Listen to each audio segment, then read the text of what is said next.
So, ladies and gentlemen, I've been getting a lot of flack in person and online in recent days, despite the fact I've been covering the Maple Leafs for 41 years, and despite the fact I've been seeing them lose since I was a 2 year old in 1967, that I have no right to say that. Well, there's three types of Leafs fans. There's the Leaf cultists who know fuck all about hockey. You got the delusionists who are not in reality, and the real Toronto Maple Leaf fans that remember a time where the Leafs were the team of the 1940s, were the team in the 1960s, and I tell you why. In a three head-to-head series, the key ones against Montreal, they defeated the Habs, winning three cups as a result. But today we're going to be talking about the last time, and you saw the other night. I think that goal by Pasternak was an icing, but that's just me. When you last defeated Boston in the playoffs, this was probably one of the most interesting series of the 1950s. It went 7 games, and Toronto literally had to come back from the brink in overtime in games 3 and 4 to eventually win in 7 contests. The advance to the finals against Montreal, but of course Montreal won their 4th straight cup. Now, the series pitted a very big team in transition, Toronto against a Boston team that actually didn't do too well in the 1960s before arrived, and this was their last pretty well shot at relevance before against Orr and Esposito came over. Now, the first contest held at the Boston Garden, Gerry Ehman, a very underrated player, gave Boston a 1-0 lead after the first period. Gerry Ehman tied it for Toronto. Then Boston responded with Leo Labine, Vic Stasiuk, and Larry Leach on the short end. Don McKenney, who basically was a Boston stalwart for years, wrapped up the scoring in the third period. Harry Lumley started for Boston, took the win, while the great Johnny Bower took the contest for the Buds.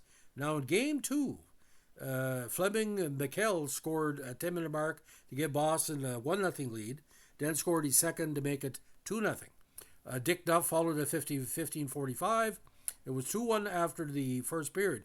And Ron Stewart tied it up at 18:09 of the second. But unfortunately, Jean-Guy Gendron with the game winner and Louis Labine, the second of the series, did the difference.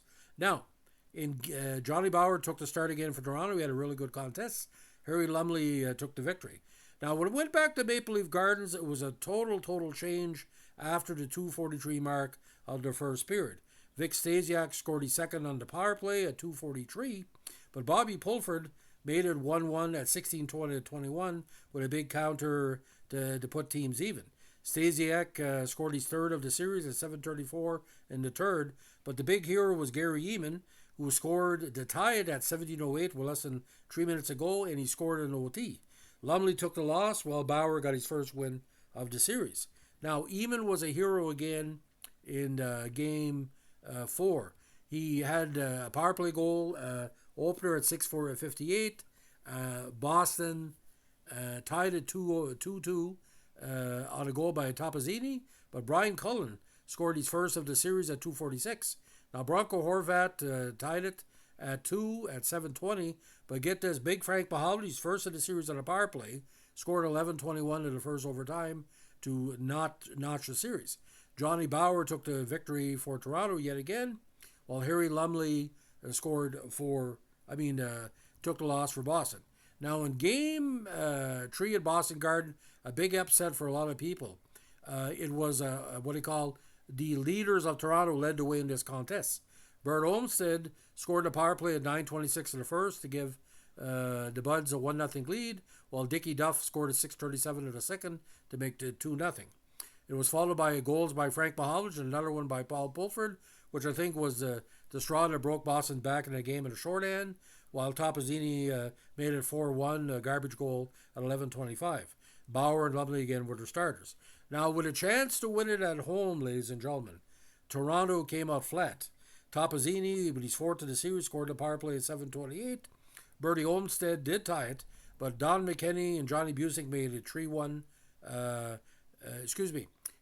Mahovlich scored to make it 2-1, where McKenney and Busick scored back-to-back to make it 3-2. And goals by Gerry Ehman, again, his 5th of the series, had a great contest. And a short-handed by Frank Mahovlich put the Leafs ahead, but a late goal by Horvat, Mahovlich tied it, excuse me about that, and Bronco Horvat scored the winner at 12:56 of the third period. Johnny Busick did score a second goal in the second period, which again put Toronto at the 4-2 deficit. Now, Game 7, April 7th, 59, a very, very interesting contest because the hero again, Gerry Ehman, you would never think this guy, and nobody talks about him anymore. He probably had the greatest one series for any Toronto player in that decade. Now, Stasiak scored the power play at 1:11, but Larry Regan, his first of the series, made it 2-1. Now, the bouncer, Leo Boivin, scored at 14:33. Boston was well deserving in a 2-1 lead. But in the third, Bobby Pulford at 8:36.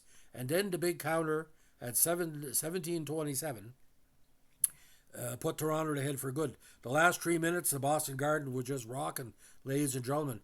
But Toronto had to win at least 2 games in Boston Garden. That's what they did.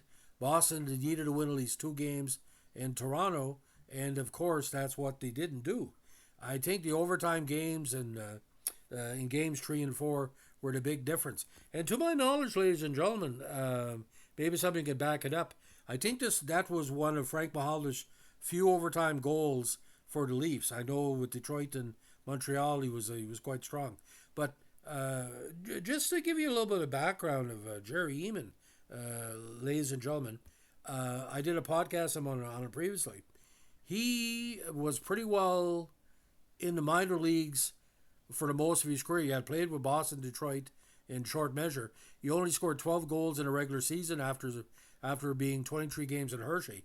But his playoff points, he had 6 goals and 7 assists. All 6 goals came in that postseason. And from there, he had one more season in Toronto, and pretty well that was it until the NHL opened up, where he was one of the late bloomers, one of the latest players ever to score 20 goals.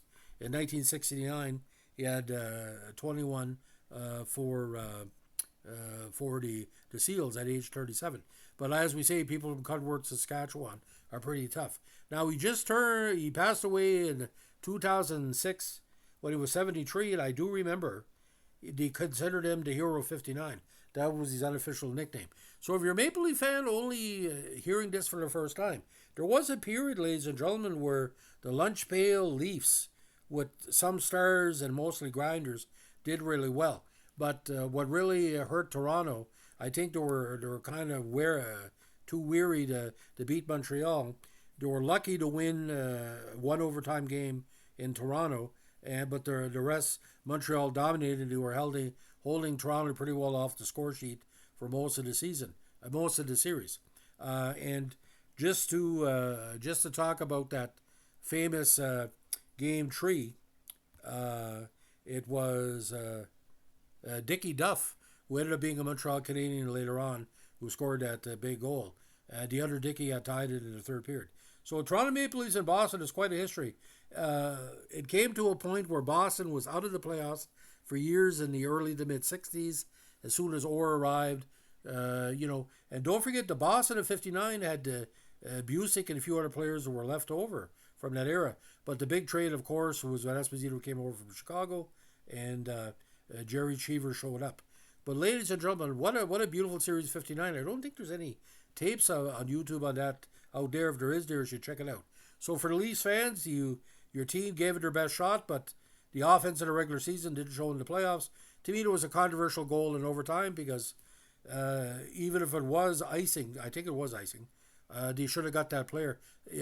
Somebody should have just bumped him a little bit. You got to play literally 65 minutes in the game, especially in the postseason, to win. Overtime, you got to put your best on the ice.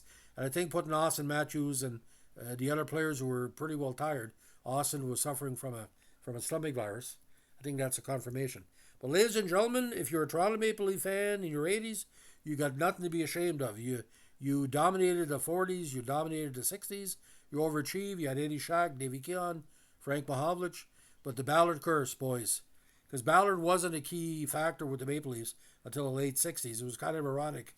By 1968, you were out of the playoffs. It just didn't make any sense. Like I said, that one last shot in 67. And Montreal wouldn't have lost if Kenny Dryden would have played every game.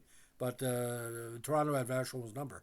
And Toronto pyramid power, like I said, they had good role model players, and Timmy Horton was there too, a good solid defenseman. So, ladies and gentlemen, my Vegas Golden Knights, with my cousin William Corey, they're out.